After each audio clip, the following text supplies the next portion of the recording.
See what happened?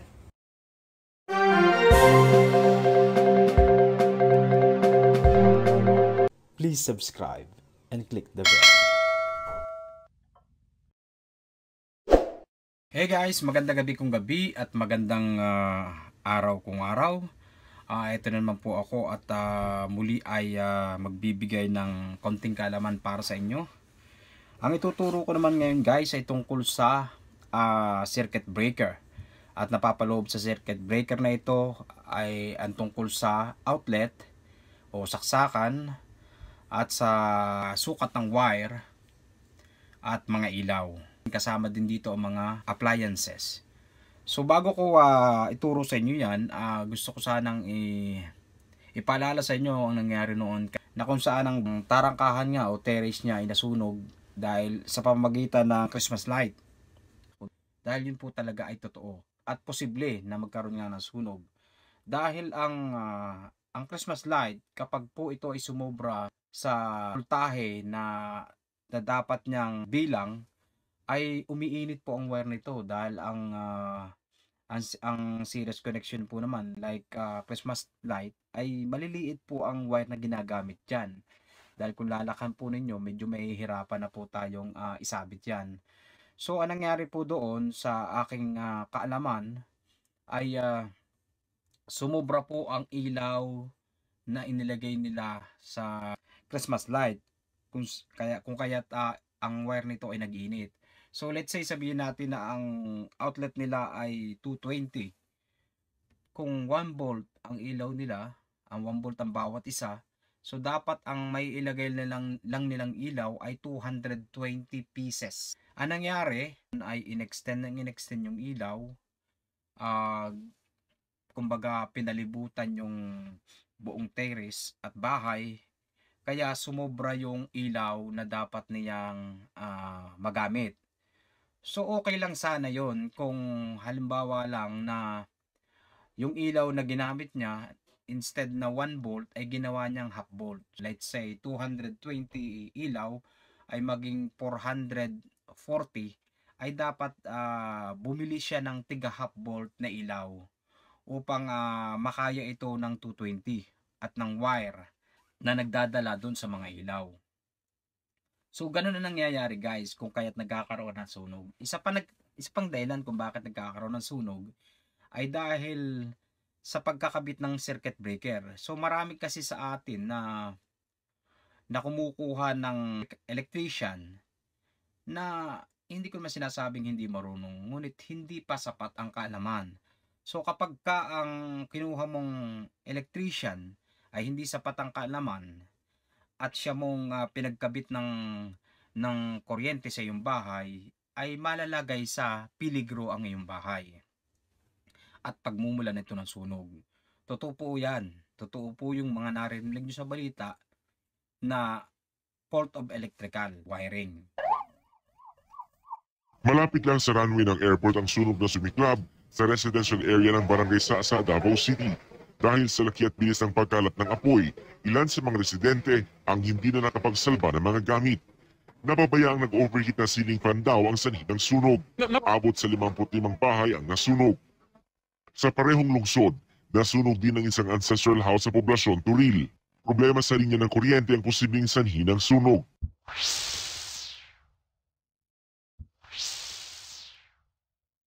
Naglalagablab na apoy rin ang sumiklab sa residential area sa M. de la Cruz Street, Pasay City. Ayon sa Bureau of Fire Protection, umabot pa sa ikatlong alarma ang sunog na nagsimula bandang alas 5 ng umaga kanina. Posible raw na problema sa linya ng kuryente ang sanhi nito. Tinatayang nasa 300,000 piso ang halaga ng pinsala. Wala namang nasaktan sa insidente. Makikita naman mula sa himpapawid ang nasusunog ng mga bahay sa Barangay Lerma, Naga City. Ang mga rumesponding bumbero umakyat na sa bubong ng mga kalapit na bahay para apulahin ang apoy. Ilang residente rin ang tumulong na sa pag-apula. Sabi ng BFP, naiwang nakasaksak na electric fan ang posibleng sanhi ng sunog. Tinatayang aabot sa 100,000 piso ang halaga ng pinsala. Isang fire volunteer naman ang nahirapang huminga dahil sa makapal na usok, pero agad din naman siyang dinala sa ospital. So ganun po ang nangyayari. Dahil ang nangyayari po ganito, so gagamit siya ng let's say kuryente At ang sukat ng kuryente na gagamitin halimbawa niya mula sa main, mula sa kontador. Sabihin natin gumamit siya mula sa kontador ng 8. Number 8. Na siyang tama naman para makapasa ka sa regulasyon ng Meralco, ay yun dapat ang gamitin mo para sa main. Ngayon, ang nangyari nito, okay yung sa main. So pagpasok niya, pumasok siya ng, sabihin na natin, number 12. So tama naman sa number 12. So number 12 na nasukat ng kuryente ay pwede mo siyang magamit sa outlet. Ngayon, ganito guys kasi nangyayari eh. So yung ginamit mo sa ilaw, let's say sabihin natin, kasi ang dapat na nasukat ng kuryente ng para sa ilaw ay 14, number 14 or number 16.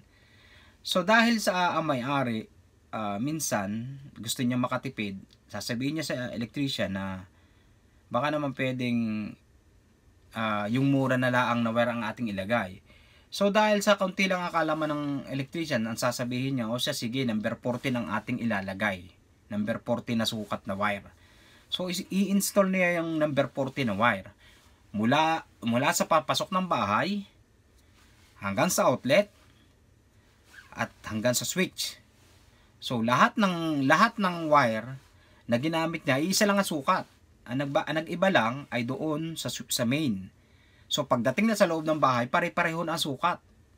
So sinusunod niya yung kung ano ang sabihin sa kanya na nagpapagawa. Mali po 'yun. Kung marunong kang electrician, dapat alam mo kung paano mo i-safe ang nagpapagawa sa iyo. So anong nangyari ganito in-install niya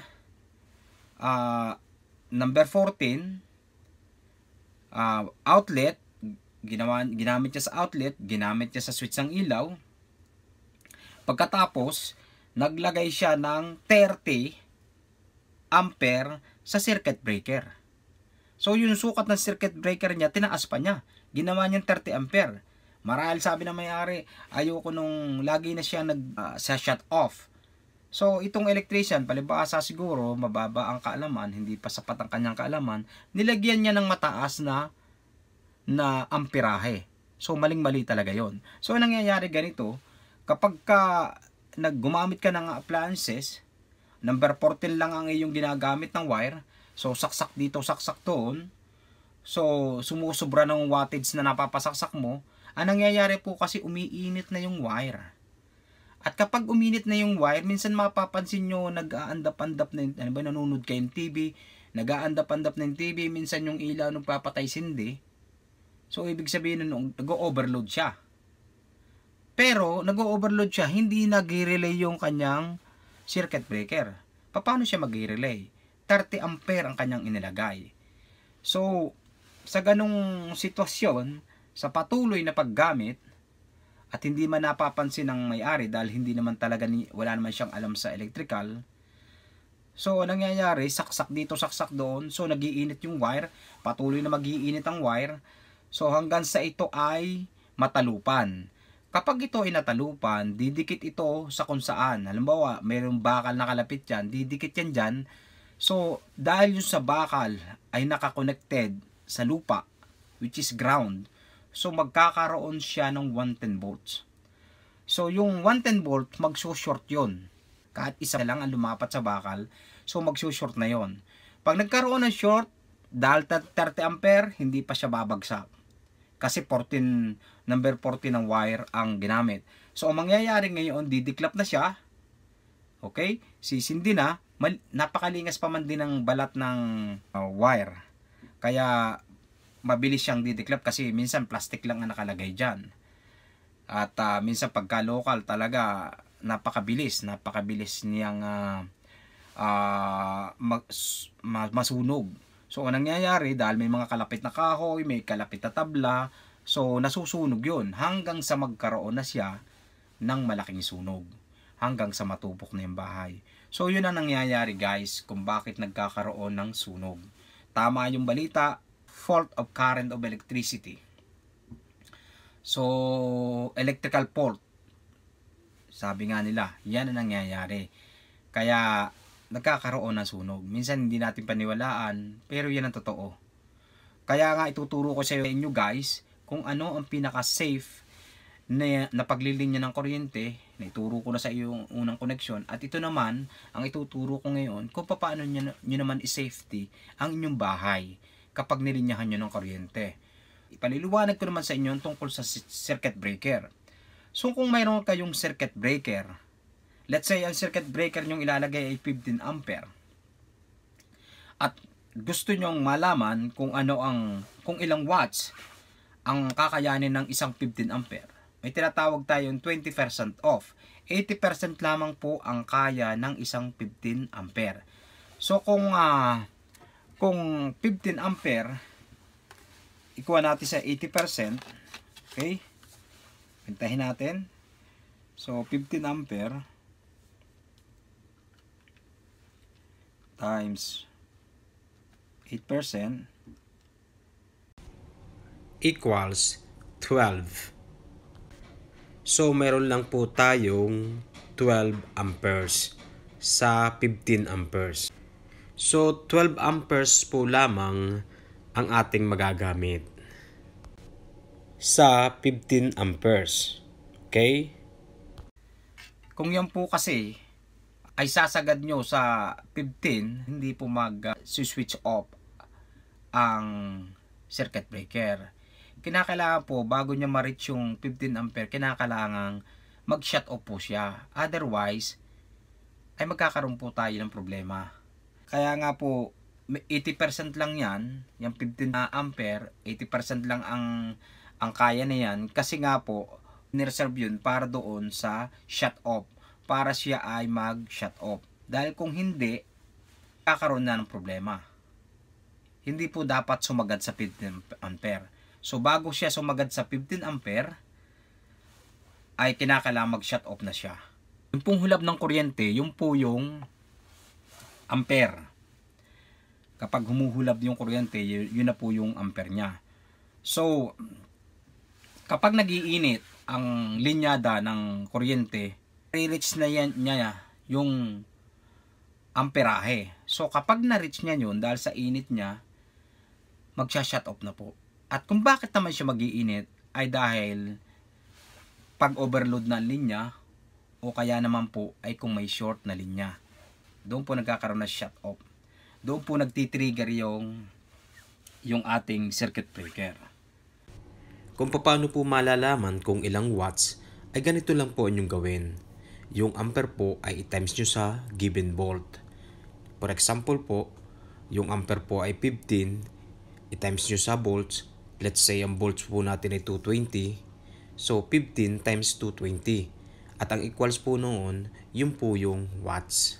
So kung itatanong nyo naman po ay ilang ampere naman ang kailangan sa watts. Kung halimbawa ang bibilangin naman ay watts, ilang ampere naman.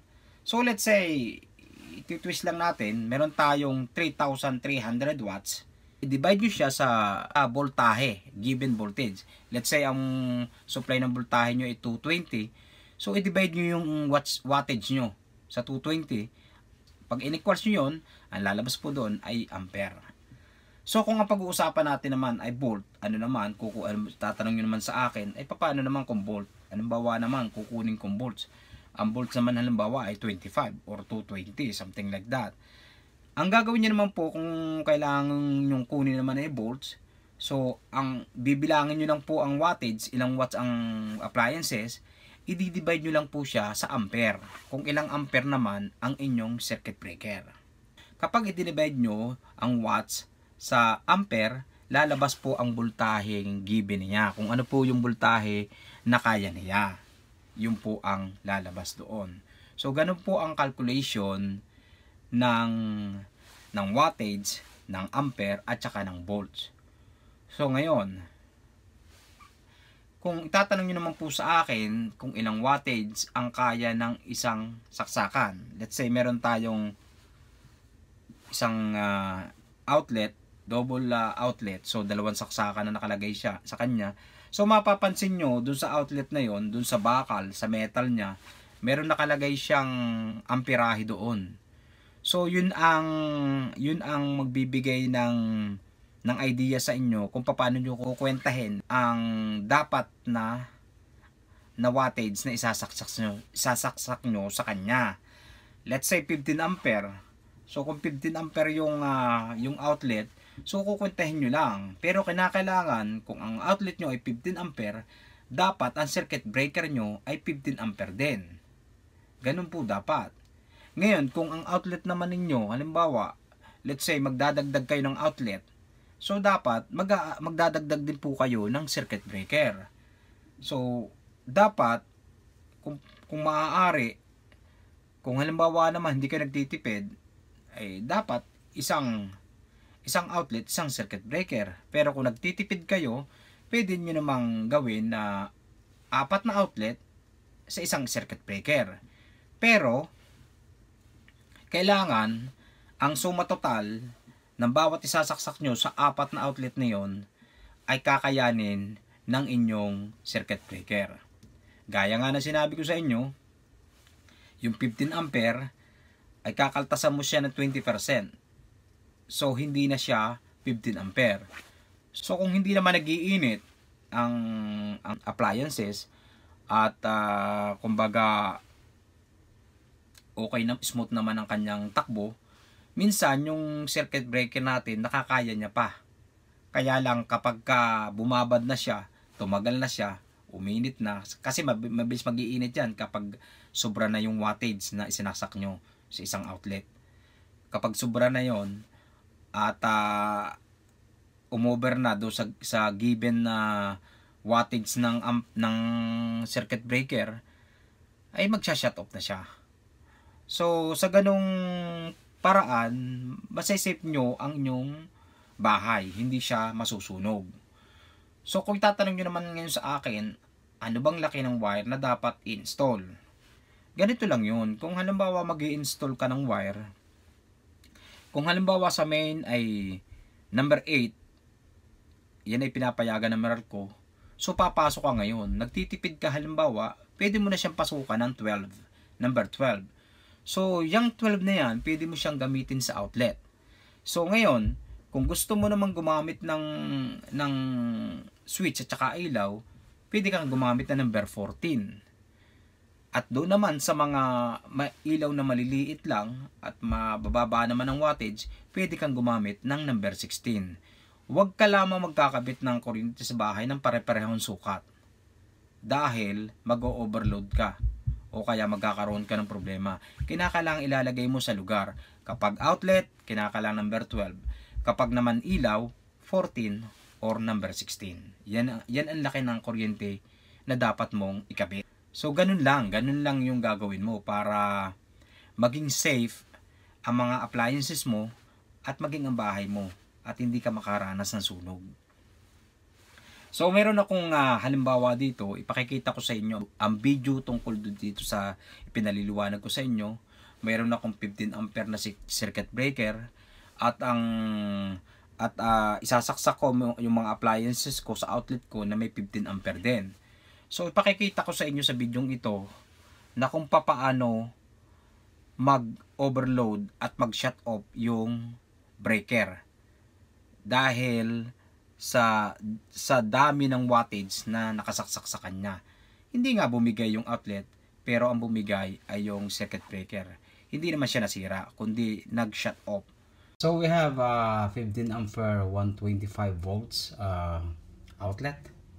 And we have oven, which is the input power is 1350 watts. And there's output power of 900 watts. It's also 120 volts input. That is the oven. That's the oven. And we have a water heater, which is the watts is almost 1000 watts, 60 hertz. It's also 120 volts input.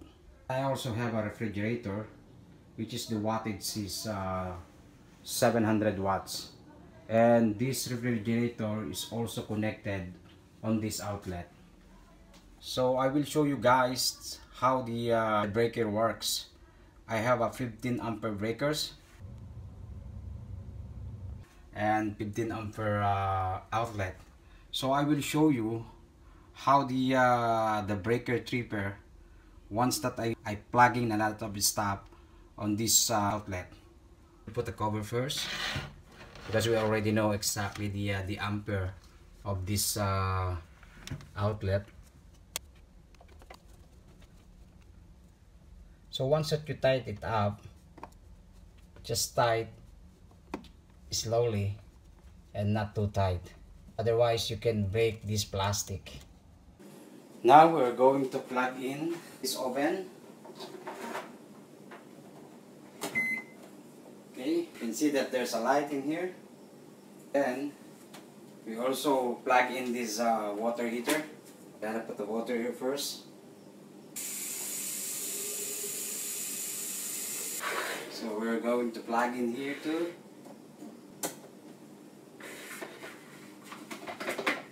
Still working, right? And the breaker's not tripped. So that I use this one too, you can see what's gonna happen.